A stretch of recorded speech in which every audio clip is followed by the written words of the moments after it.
This is the second video of ratio analysis short series. Accountancy में बहुत types के ratio होते हैं।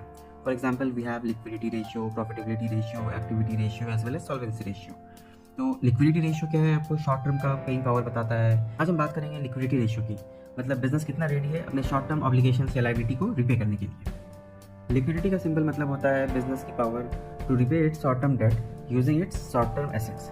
यहाँ पे शॉर्ट टर्म डेट को रिपे किया जाता है using short term assets only.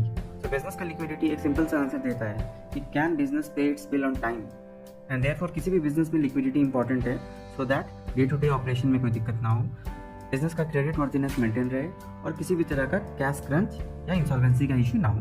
तो आज हम लोग बात करेंगे लिक्विडिटी रेशियो की। तो लिक्विडिटी रेशियो में सबसे पहले आ जाता है आपका current ratio. Current ratio shows the relationship between current assets and the current liabilities. उसका फॉर्मूला होता है current assets by current liability. तो एग्जाम्पल में हम लोग देख सकते हैं कि बिजनेस का करंट एसेट्स है 2 लाख और करंट लायबिलिटीज है सिर्फ 1 लाख रुपीज। तो करंट रेशियो का फॉर्मूला होता है current assets by current liabilities. तो यहाँ पे हमारा रेशियो 2:1 का हो जाता है। तो इन दिस सिचुएशन हम क्या बोल सकते हैं कि बिजनेस के पास करंट एसेट्स डबल है करंट लायबिलिटीज का। लाइक अगर हमें क्रेडिटर को 1 लाख रुपया देना है तो हमारे पास कैश या डेटर्स या मिला के दोनों को 2 लाख रुपीज अवेलेबल है। तो आइडियल रेशियो इस केस में हम कंसिडर करते हैं 2:1। So finally we can say that higher the ratio, better is the short-term solvency position of the business.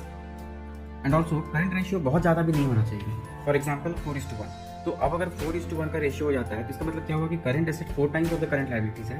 That means we have too much of idle resources. मतलब हमारा पैसा बस ऐसे ही पड़ा है और हम लोग उसका सही यूटिलाइजेशन नहीं कर पा रहे हैं। नेक्स्ट है हमारा क्विक रेशियो। इसमें हम करंट एसेट से इन्वेंट्री को हटा देते हैं क्योंकि इन्वेंट्री जल्दी से कैश में कन्वर्ट नहीं होती। तो यहाँ पे फॉर्मूला है quick asset by current liability. और यहाँ पे क्विक एसेट क्या हो जाता है, जो भी हमारा करंट एसेट है हम माइनस कर देते हैं inventory as well as prepaid expenses. Generally quick ratio को एसेट टेस्ट रेशियो भी बोला जाता है और इसका आइडियल रेशियो होता है 1:1। फॉर एग्जांपल अगर क्विक एसेट से हमारे पास 1,20,000 और करंट लायबिलिटीज है सिर्फ 1 लाख रुपीज़, तो यहाँ पे 1,20,000 बाय 1 लाख और क्विक रेशियो हमारा हो गया 1.2:1। तो यहाँ पे हम कह सकते हैं कि करंट रेशियो से ज़्यादा रिलायबल हमारा क्विक रेशियो है क्योंकि ये हमारा इमीडिएट पेइंग कैपेसिटी शो करता है। तो अगर हम बात करें कि क्विक रेशियो में जो हमारा क्विक एसेट है तो क्विक एसेट होता क्या है,